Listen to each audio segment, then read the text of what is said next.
جاہلوں کی دوستی۔ حضور نبی کریم صلی اللہ علیہ وآلہ وسلم کا فرمان ہے کہ عورت عقل مند اور صاحب دل لوگوں پر غالب رہتی ہے، برخلاف اس کے کہ جاہل لوگ عورتوں پر غلبہ پاتے ہیں، کیونکہ وہ سختی اور اکھڑ پن میں زندگی بسر کرتے ہیں۔ ان کے دلوں میں مہربانی اور کرم کی صلاحیتیں معدوم ہوتی ہیں اور ان پر ہر وقت حیوانیت کا غلبہ طاری رہتا ہے۔ جاہلوں کی محبت عارضی ہوتی ہے اور غصہ و شہوت حیوانی صفات ہیں۔ ان سے قطع نظر جو معشوق تمہیں نظر آتی ہے حق کا پرتو ہے۔ ہر عقل مند کی عقل کے نزدیک یہ بات درست ہے کہ ہر پھرنے والی شے کے ساتھ پھرانے والا بھی ہے۔ حق تعالیٰ کی ذات بہت ہی غفور الرحیم ہے اور اس پر ہر شے عاشق ہے۔ عدم وجود اور ایمان بھی اس کے عاشق ہیں۔ مولانا محمد جلال الدین رومی رحمۃ اللہ علیہ بیان کرتے ہیں کہ جاہلوں کی دوستی سے گریز کرو کہ ان کی دوستی در حقیقت دشمنی ہے، اور عورتوں کی باتوں میں آنے سے پرہیز کرو کہ ان کی باتیں بجائے تمہاری اصلاح کرنے کے تمہیں راہ حق سے ہٹا دیں گی۔ اللہ تعالیٰ کے فضل و کرم کے طلبگار رہو کہ وہ غفور الرحیم ہے۔ حق تعالیٰ کی عطا کے لیے قابلیت شرط نہیں ہے۔ جب عطا ہوتی ہے تو قابلیت بھی خود بخود پیدا ہو جاتی ہے۔ عطا اللہ تعالیٰ کی صفت ہے جو قدیم ہے، قابلیت بندے کی صفت ہے جو حادث ہے۔ قدیم کے لیے حادث شرط نہیں۔ وہ دل جو پتھر سے بھی زیادہ سخت ہے، اس کی اصلاح کی تدبیر یہی ہے کہ اللہ تعالیٰ اس میں تبدیلی پیدا کر دے۔ اللہ تعالیٰ جب چاہتا ہے پتھر جیسے دل کو تبدیل کر کے اسے قبول کرنے کی صلاحیت عطا فرما دیتا ہے۔ اللہ تعالیٰ کی جانب سے جو فیض اور عطا ملتی ہے اس کی دو اقسام ہیں، اول فیض اقدس اور دوم فیض مقدس۔ فیض اقدس وہ فیض ہے جس میں استعداد شرط نہیں، اور فیض مقدس وہ فیض ہے جو ارواح کی جانب سے آتا ہے، اور یہ قابلیت کی بنا پر اور استعداد کے مطابق ملتا ہے۔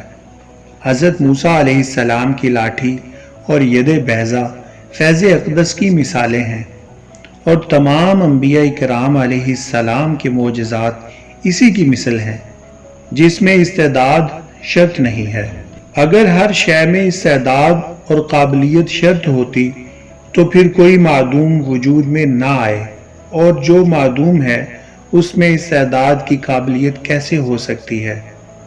عام طور پر سنت الہی یہی ہے کہ ہر چیز کے اسباب مہیا ہوں اور قابلیت ہو تو عطا ہوتی ہے۔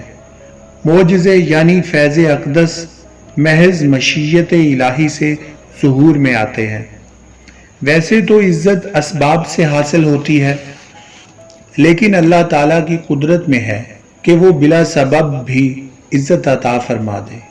عوام کو اسباب ضرور اختیار کرنے چاہیے، لیکن مسبب الاسباب سے غافل بھی نہیں ہونا چاہیے۔ اللہ تعالیٰ کی قدرت اسباب کی محتاج نہیں۔ عوام اپنے مقاصد کی تلاش کے لیے اسباب کی مدد لیتے ہیں۔ جان رکھو کہ ہر خیر و شر اللہ تعالیٰ کی جانب سے ہی ہے، اور اسباب محض خیالی چیزیں ہیں، اور ان کا مقصد یہ ہے کہ انسان پر کچھ عرصہ غفلت کا گزرے اور غیب پر ایمان کے فضائل حاصل ہو سکیں۔ مولانا محمد جلال الدین رومی رحمۃ اللہ علیہ بیان کرتے ہیں کہ غیب پر ایمان رکھو اور اسباب اختیار کرو۔ انسان کا ایمان ہونا چاہیے کہ ہر شے من جانب اللہ ہے، اور کوئی بھی امر اللہ تعالیٰ کی منشا کے بغیر وقوع پذیر نہیں ہوتا۔ اور مولانا محمد جلال الدین رومی رحمۃ اللہ علیہ کی اس حکایت سے یہ سبق ملتا ہے کہ غیب پر ایمان رکھنا ہر مسلمان پر فرض ہے، اور اللہ تعالیٰ ہر شے پر قادر ہے۔ وہ جسے چاہتا ہے عزت عطا فرماتا ہے اور جسے چاہتا ہے ذلت عطا فرماتا ہے۔ فقیر اللہ کے ساتھ میں اور مخلوق سے علیحدگی میں خوشی محسوس کرتا ہے۔ راہ حق میں بلند مرتبہ مردان حق کی تعظیم سے ہی حاصل کیا جا سکتا ہے، جبکہ فقیر ساتوں طبقات کا امین ہوتا ہے۔ بڑوں کی شان میں گستاخی کرنے والا آتش حق کی چنگاری سے جل کر راکھ ہو سکتا ہے۔ اس لیے کسی کامل کے تابع ہو جاؤ، کیونکہ اسی میں امان ہے۔ خود پرستی تکبر کا باعث ہوتی ہے اور سرکشی بری عادتوں کی وجہ سے ہوتی ہے۔ نیک لوگوں کے لیے اللہ تعالیٰ نے نجس کو پاک کر دیا ہے، اور شیخ کامل ایک لامحدود کیمیا ہے۔ شیخ کامل ازلی دریائے حق ہے اور آب کوثر کی مانند ہے۔ شیخ کامل سے حسد کرنے والے سے رحمت کا پانی روک لیا جاتا ہے، اور سورج کی شعاؤں کی مانند شیخ کامل کا نور بھی نجاست گوارا نہیں کرتا۔ اس میں یاد رکھنے والی بات یہ ہے، مولانا محمد جلال الدین رومی رحمۃ اللہ علیہ بیان کرتے ہیں کہ فقیر اللہ تعالیٰ کے قرب میں راحت محسوس کرتا ہے اور مخلوق سے علیحدگی میں خوشی محسوس کرتا ہے۔ اگر تم بلند مراتب کی خواہش مند ہو تو پھر کسی کامل شیخ کی صحبت اختیار کر لو کہ شیخ کامل کی صحبت کی بدولت تم راہ تصوف کے اس پرخطر راستوں میں چل سکتے ہو۔ شیخ کامل کی رہنمائی اور اس کی نظر کرم کی بدولت ہی تمہارا بیڑا پار لگ سکتا ہے۔